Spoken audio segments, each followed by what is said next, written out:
Welcome to the Recruitment People Podcast, the place where employers and candidates unite to uncover the art of successful recruitment. Hi, I'm Kelly Charity, a recruiter and agency owner with over 2 decades of recruitment experience. In this podcast series, I'm going to dive deep into the heart of hiring and job seeking, sharing actionable insights, expert advice, and of course, a little bit of fun along the way. Whether you're looking to sharpen your hiring practices or navigate your career path, we've got you covered. So let's get started and unlock the secrets to recruitment success together. Welcome to another episode of the Recruitment People Podcast with Kelly Charity. In today's episode, we'll delve into a game-changing approach in recruitment. And this, I've actually called it the Recruitment People Single Candidate Strategy.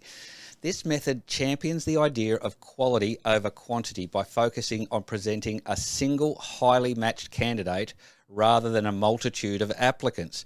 Now, we're going to unpack the myriad of benefits this strategy actually offers, from significant time savings and increased fit accuracy to the promise of long-term retention.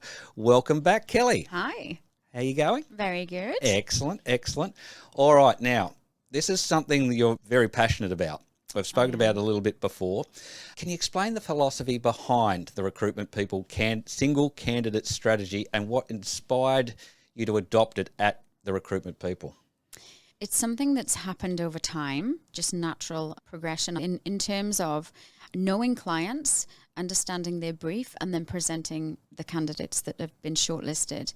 More often than not, that would be one candidate, because we spend a lot of time sourcing the right person. Sure. So when we get the right person, we're going to put that person forward. And they will more often than not get the job. So 57% of the time, that candidate will get the job, one resume. Most of the other time, 43% of the time, we've put 2 candidates forward, and out of those 2, one will get the job. There's only a small number of times where we have to put multiple resumes forward, but that's because we've not understood the brief enough. So sure, our bad at that time. Okay. And when that happens, let's look at this, because we shouldn't be doing this. We put one resume, one candidate, they get the job. Fantastic. So I think what employers need to understand here is that when you go about finding this single candidate, you're taking it on like you are their representative, finding the right person for the job. You're doing the entire process right through to interview, that if you were their employee hiring for that company, that's the one you'd be saying, let's onboard them. So Absolutely. You're sure that they're the right person. So why bother doing it with 2? Absolutely. And sometimes the client will say, we need someone else to compare with. I've got you the best candidate. They are 100% right. I'm not going to give you the runner-up. I can, and there will be a runner-up, but why would I give you the candidate that I don't think is suitable for the job? And if they say, yeah, but there must be a second best. But if they're second best, they're not the person for the job. So if you want to interview 2, it's your prerogative as a client, and I respect that as a client, but I can't give you 2 of the best because there is only one winner and the winner is the candidate I'm going to give you. Sure. If that makes sense. So to give you 2, actually, I'm just wasting your time, because you're now going to see the runner-up, which I'm telling you, I've already seen them, and they're the runner-up. They're not suitable. They're not the right candidate. So if the candidate that I give you is not the right candidate, I'm not going to give you the second runner-up. What I'm going to do is do the recruitment process again so that I get another top candidate. Does that make sense? What's the point in giving you the runner-up? I love this. It's changing the whole way I think about interviewing and being presented candidates from a recruitment agency, because I think I've mentioned before on this podcast, I had a history back in recruitment a long time ago, and things have definitely changed. Yes. Back then it was the 3 or 4 best candidates. Yes, They really wanted to assess what was out there. And that just seemed to be the way. But everything you're explaining just shows the benefits. What challenges have you come across in implementing this single candidate strategy? It's a challenging one. So I have to be very well partnered up with particular companies to take this approach. But when a new company comes along, I try to talk to them about their recruitment process and strategy because of the way I work. And there are still companies out there, like back when you did recruitment, whereby they say, I've gone to 4 recruiters. That doesn't work for me, Because what you're asking for when you go to 4 recruiters is quantity over quality. And whilst the company would say, but I need a comparison. But what you're doing by giving the vacancy to 4 recruiters is you're saying, go and find me the best resume, throw it on my desk as fast as you can, because if you've got 4 recruiters working on it, it's fastest person, right? Yep. So it's whoever gets the person in for the interview the fastest. That doesn't allow me to go through my process, because it's compromising the process. So when you talk to clients about this and educate them and say, you are compromising your own process by going to 4 recruiters, because they're going to give you the quantity over the quality. I have to take the time to do the process. And if I'm fighting against other recruiters, it's a race to the finish point. So I don't compromise. So if you're going to work with other recruiters, maybe we're not aligned to work together. Sometimes I will take on a role, dependent on the role with the client, to prove ourselves to the client, because they're your client I want to work with. Sure. Maybe they're aligning with our candidates and the industry, etc. But a lot of the time, you need to work with me because I'm working very hard and very thorough to get you that candidate. Sure. How many candidates would you, on average, interview to find that one candidate?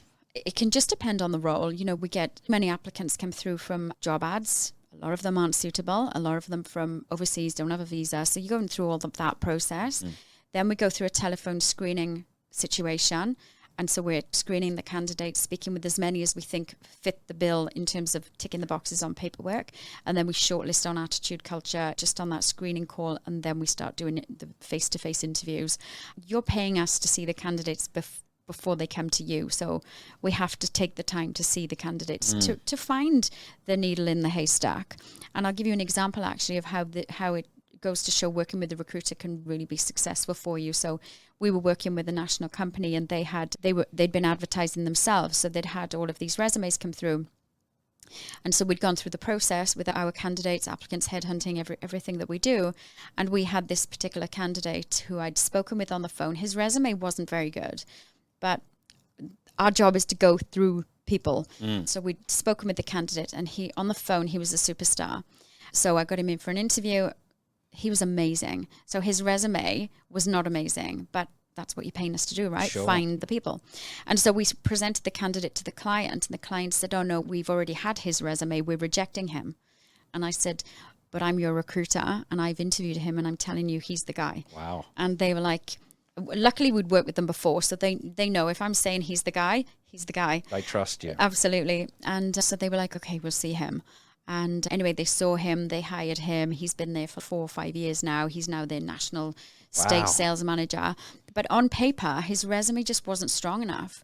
But that's why you use a recruiter, because you haven't got time to ring everyone, right? So it's us. They only saw that guy, and he rang me. He said, you're right. I said, I know. It was a great story. And yeah, we laugh about it now because he was like, I'm not seeing him. Fantastic. Yeah. How do employers react, I guess especially new clients that you get, when you're talking with them about the process you're going to undertake, and you say to them, I'm only going to give you one candidate? What's their reaction? What we talked about earlier, I want to. I need a comparison. And look, that is their prerogative. If they want to, okay, I'll give you the runner-up. If you want to waste your time seeing the runner-up, see the runner-up, because that makes my candidate look even better, the one that I know is the right candidate. But most of the time I'll say, look, why don't you see the candidate that is the one? If you then want to see another, we'll have that conversation. I love that too. So you're not wasting their time. No. They're just going to see the candidate. That just makes sense. Then they're going to go, actually, you were right. Most employers know when the right person's there. And if you're absolutely confident. Absolutely. And they'll come back and say, you're right, no need to send in number 2. Correct. And that's what we hope for, because we believe that the candidate is right. When you're looking for these candidates for these jobs, do you let the candidates know that they're the only one going? No. Okay. No. Talk me through that. Never thought about it. Sometimes candidates will ask, how many other people have you got in the process? And we spoke about this in one of our other podcasts, Adam, how the candidate asks at the end of the interview, how did I go? How did I do? Well, lots of candidates don't ask, but I feel as a recruiter, we should probably provide feedback, because a lot of the time they're interviewing for a specific job. So I'll say to them, I think you're a great match, and we'll have this whole conversation about the culture and why it's right for them and why they're right for the role. And so I've prepped them that I think they're really good for the job. They might then be open enough to say to me, is there anyone else? And I'll tell them, yes, there is another candidate that I'm speaking with, but you're very different, or we'll have that conversation about the comparison.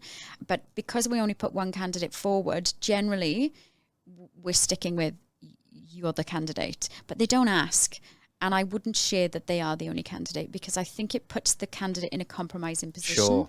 And under pressure, or too confident, maybe. I don't know. I wouldn't, unless they asked, I wouldn't say you are the only candidate. You are my candidate. You're going to get the job. But I would be confident in them. Absolutely. So I gather this is something that's not too commonly used out in the recruitment world, that everyone's been used to putting forward more than one candidate. Can you see this is something you've adopted, and it's something that you're very passionate about, and I can absolutely see the benefits. Do you think others will follow? Do you think this will become more prevalent in the recruitment world as it evolves? I don't know. I don't know that it will become something that lots of people do. Look, one thing that stands out to me is you've got to be darn good at what you do and darn confident and absolutely know your stuff backwards. And that's really what's come through in this podcast, Kelly, is that you are, and you know what you're doing. Absolutely. You do, and you can only do this if you are a top-notch recruiter and can find that one and stand your ground and say, this is the right person. Yeah, we actually had a client, a local client actually, about a year ago, and I gave him the candidate that I thought was the top candidate, and he said, I want to see someone else as well. And I had this conversation with him to say, this is the top candidate. And she wasn't in a rush, so it wasn't like he was going to lose her by seeing other people. So it's the client's prerogative. Sure. And so I gave him 2 other people, and they were all very good, equally could do the job. Because I don't give them runners up, I give them people who can do the job and match all of the requirements. And he called me after he'd seen 3 people, which I don't like, but I respect my client's wishes. And so I'd given him these 3 people, and he said, can you help me decide which one? And I was like, it's your pick, because you have to connect with one of these people. I've given you them all because I know that they can do the job and they fit. And it was so difficult for him to choose. And he ended up choosing the one that went forward first, the original, the one that he said I need a comparison to. So that was interesting. Isn't it? But he literally, it took him days to decide. And so we reference checked them all, because we thought maybe the reference checks will give us a bit of an insight into the weaker link, maybe. I don't know, like the less favorable candidate out of the 3, but all of the references were great. And he was just like, and I said, who do you connect with the most? Who can you work with? We know they can all do the job. And so he had to make that decision himself with a little bit of guidance, but he has to work with them, so it's his decision. Look, thanks again, Kelly. Today's episode I've absolutely loved, because this was one that when we were talking about doing, I'm thinking, really, I want to compare. But now that you've explained and shown just why this is a winner, it absolutely makes sense. And it comes back for me to you knowing what you're doing and you being the best at what you do. And when you are, you can confidently stand there and say, this is the right person. Don't waste your time. And I'm back, and there's not a lot of recruiters out there that can actually do that. Look, it's clear to me that the Recruitment People single candidate strategy, why quality over quantity is a winner, is absolutely the way to go. We've uncovered the transformative power of focusing on a single highly matched candidate, and how this strategy will revolutionise recruitment practices for the better. So a big thank you to our listeners for joining us on this journey today, and look forward to you joining us on future episodes of the Recruitment People podcast. Please do subscribe, listen, give us a comment, a share. We appreciate all of that to help us grow this podcast and help others in their journey to getting the right people or finding the right job. Kelly Charity, thanks once again. Thank you.